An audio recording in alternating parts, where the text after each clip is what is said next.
Now, this is a birthday video on one of my favorite movies of all time, a film I've wanted to make a birthday video for a very long time as well, and as a film I'd say out of all the favorite movies of mine and of all the ones I've made a birthday video for so far, this is the one I think gets the least amount of appreciation. It does get some, but compared to others and all where there's tons of people talking about them and people remembering them and talking about how great they are and all, this is the one I think gets the least amount of it. And that film is, well, none other than Evan Almighty. Because of the fact that today is its release date anniversary, I have to say this.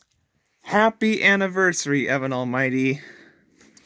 Like I said, out of all the movies I've talked about on this channel, this one gets the least amount of attention, I'd say. And it's no surprise as to why. It came out in 2007, and it's a comedy, and it's a sort of spin-off, sort of sequel to a film that you've probably also heard of called Bruce Almighty.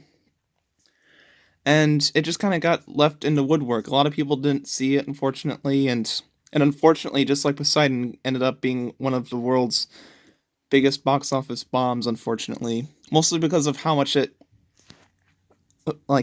cost. Unfortunately, because the film cost so much. I remember reading a comment one time saying it cost more than Titanic. I'm pretty sure that's not true. I mean, that'd be pretty dang shocking if it was, but still. I'm pretty sure just based on that budget, no matter what it is, I forgot what it actually is. That just shows how great this movie and how much effort and care was put into it and all, how much money was spent trying to make sure that the visual effects look good, how much money was spent building the sets and putting together all the pieces to make such a great film.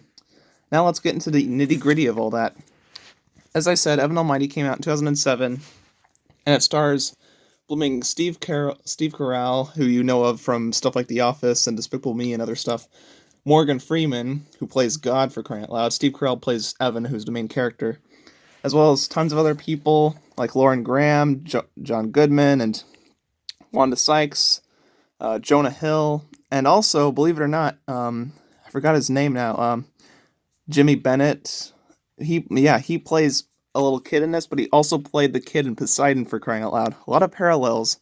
Heck, this movie came out just a year after Poseidon did. Coincidence? I think not. Plus, what's even funnier is that in this movie, you have a boat that's getting built or whatever, the Ark for crying out loud, and later on in the movie and all, the water ends up striking the boat and all, and it floats around, and there's even a wave and everything like that. I'm pretty sure the character was like, oh shoot, not this again. Oh man, if you haven't seen Poseidon, please do. But that's a story for another video, aka one I've already made. And I love this movie so much. I watched it a ton of times as a kid, and I don't watch it as much now, but boy, do I still appreciate it so much. I've been through my ups and downs with it over the years because it doesn't have very high ratings on certain websites, but a lot of the stuff is crazy. May I remind you that films like Fallen Kingdom have mediocre or low ratings. Films like Poseidon have that. And they are all pretty darn great or have untapped potential. Or both, most likely. Which is always better, in my opinion. And this film doesn't really have much potential, really, because you can't really make sequels or shorts or anything like that out of it. But it's more so to appreciate its quality. And me, I'm basically the fandom of this film. And there's so many aspects to appreciate with this movie. The acting from all the actors is sensational. There are so many, like, behind-the-scenes videos and stuff like that you can both find on the internet, but also on the DVD of mine. This DVD has so many extras on it. Like, for example, all the bonus features, like, look at all that stuff. There's so much on it.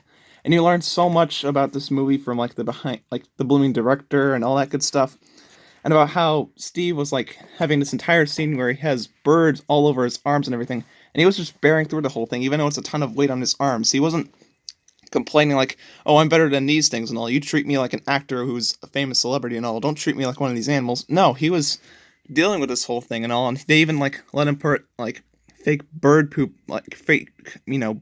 droppings on him and all in order to make it look like it's continuity style. That kind of good stuff and all is what I love about this film. There's so much attention to detail, and from all the animals that they had to train, from constructing this gigantic ark and everything like that, programming all the visual effects and getting all these actors together and doing all these sound mixing and everything. It's such an amazing amount of work that was put into it, and barely anybody ever appreciates it because either most people don't know about this movie, or only so many of it have actually given the credit.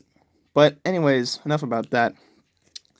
I already brought up how the water effects look amazing despite it being a film from 2007. The scene where the dam is breaking, spoiler alert, and the ship is, or I'm sorry, the Ark is getting hit by the water is still so thrilling and gushing and all. And whenever I see that clip being used in like videos about dams, it always brings a smile to my face. And the scenes with the animals are also awesome, but let's talk about some other features about this film. The visual effects for the animals are also great. There aren't too many used on all, or at least they use as many like real animals as they possibly can at times, and it's amazing.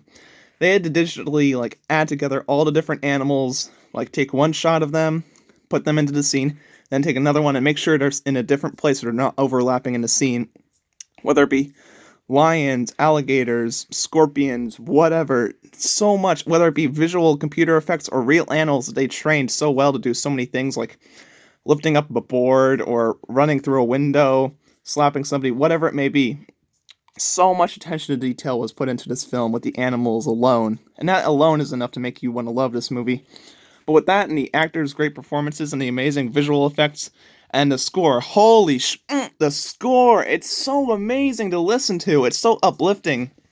And one of my favorite tracks of all time is Deloading the Ark scene.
Wow.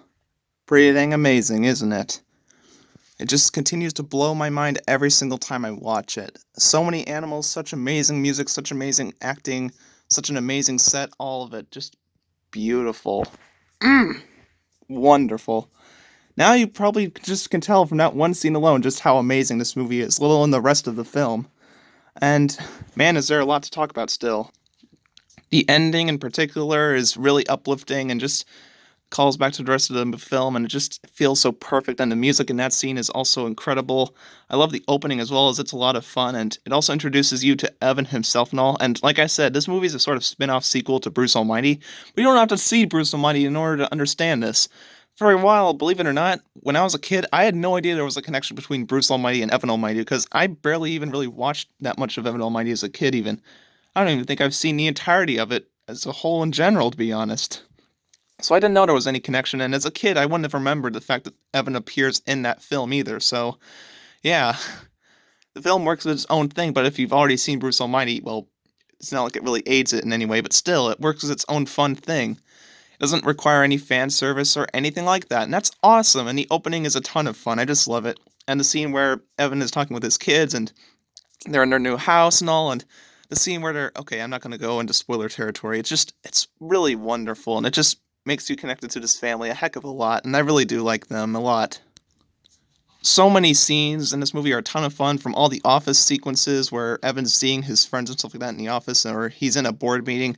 Even though they're like more adult themed stuff and all, they're still a ton of fun to watch, especially when you're older and stuff like that, and you understand what's going on and how all the story themes and plot elements are connected to one another.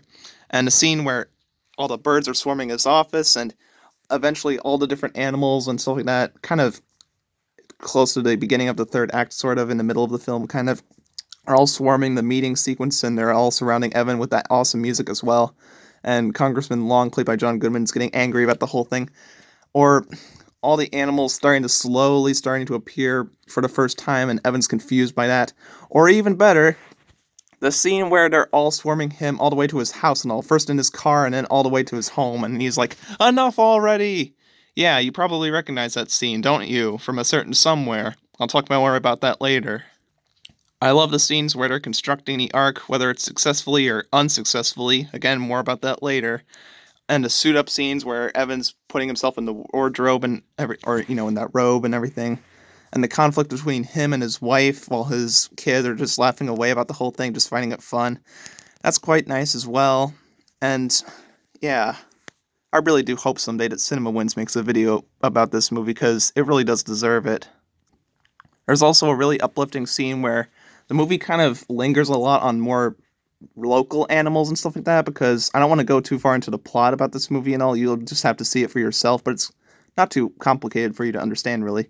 But for a while, only like local like animals follow Evan for a good while, like squirrels and deer and pelicans, more local animals. And then all of a sudden, pandas, tigers, deep sea creatures, and parrots and gorillas and Komodo dragons, you name it, all kinds of foreign exotic animals from all over the world all of a sudden appear in this one place. And also, in order to fill in a continuity, or no, I'm sorry, a question a lot of people say about this movie and some consider a plot hole. How exactly did all the animals get there? A local zoo breakout? Did they all migrate and swim there across continents? God brought them there. As to why? For the fun of it. God in this movie is portrayed in an awesome way, and I love every line he says. And so many of the things he says have really stuck with me. One act of random kindness at a time, whether it be just going to Walmart and just waving at somebody or saying hi to an employee. Little things like that is what makes the world a better place, guys. Keep that in mind. I love the sort of do the dance stuff in this movie as well. I love the scene where Evan passes out. I love the scene where he starts to see Genesis 6:14 everywhere he goes as well. That's pretty dang funny. I love the scene where he's constantly shaving and he can't get the beard off of his face, or just simply the scene where he's fixing and grooming himself up in general as well. I like that too. I love the praying scene somewhere near the beginning. Every scene in this movie is just so flipping incredible to watch, and even if it's not like the most amazing, uplifting scene in the film and all, it's still so relaxing. And that's another thing about this movie is that it's so calming. You can watch this movie a ton of times, and not only will you notice a ton of things each time, but you'll also just almost like turn your brain off because you're just so relaxed and enjoyable. And when I say turn off your brain, I don't mean like not questioning plot holes or weird things in the film or problems. I just mean it's so good and just so calming and all that you just end up forgetting you're even watching a movie. And you can almost like turn it off and just turn off the TV and just play it as background noise and all while you're doing something because it's just that soothing to listen to as well. And there's just so much good stuff about this movie. I just love it. I love the version of the arc in this movie. I love all the behind the scenes stuff with the visual effects and the acting and the outtakes and the deleted scenes and the training of the animals and a weird little arc game and on the DVD there's like a little like tips about how to save the ecosystem and that's another thing is that there's a bit of a environmental message kind of in this movie, but it's not forced down your blooming throat and it's not incredibly annoying and unsubtle and stupid like something like Norm of the North or something. Ugh. That's a movie for another time. It's really well handled. Not the most well handled thing in history, obviously. I think Wall-E does it better, but still, such a really good scene or thing in this movie. And also, as a kid, because I have such nostalgia for this movie, a lot like Cars and Night at the Museum and stuff, I used to misinterpret a lot of the lines, for example.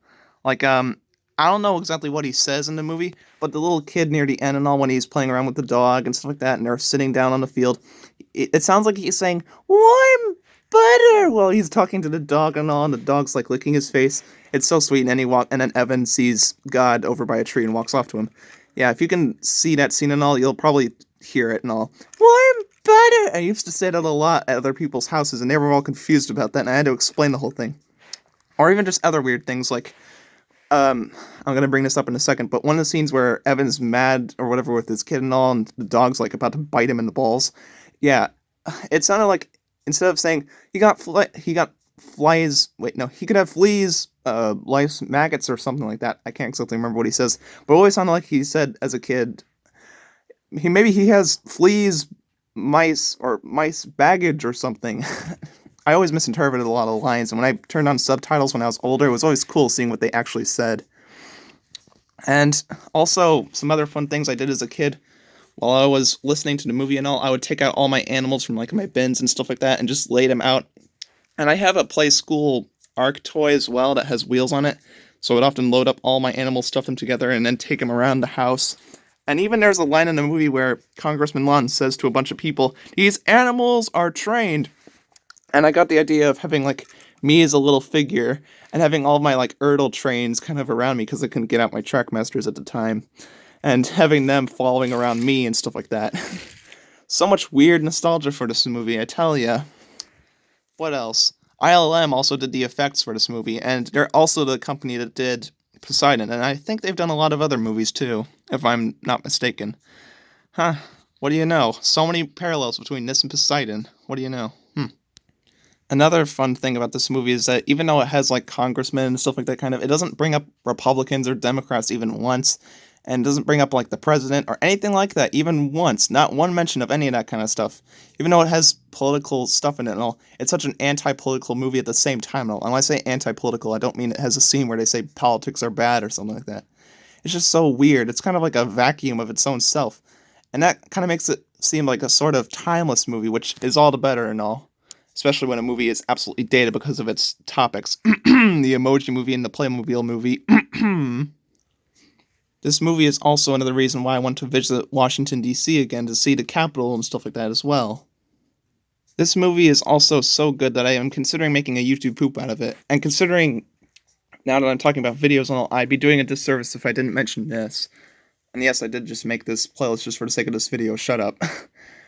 I've made handful of videos about Evan Almighty now. From this old video to my nightmares in a nutshell, getting the wrong diecasts in a nutshell, in the mail in a nutshell, yeah. My attempts of trying to order China cars in a nutshell, and me joining the cars community in a nutshell. All clips from Evan Almighty. Also, thanks a lot people who disliked that video and all, because now when I see that scene in the actual movie, now I can't help but keep thinking about all those flooding ins of dislikes and people misconstruing the whole point of the video. Thanks for that, dicks. Sorry. I'm just really ticked off about that still. And boy, that video there, oh no. Yeah, this video could definitely maybe do a redo perhaps, because my face being behind these two, no, that's wrong. And I didn't even put a face over Dylan's face there. No, I was supposed to put Dalek right there and I didn't. Well, that's the problem with a lot of the older videos, is that they don't really hold up too well. Maybe they could be remade someday, who knows. But yeah, if you want me to make a YouTube poop out of this movie, please ask me if you'd like to. I definitely would consider it. So yeah, happy birthday, Evan Almighty. I sincerely hope that you get so much more love than you do.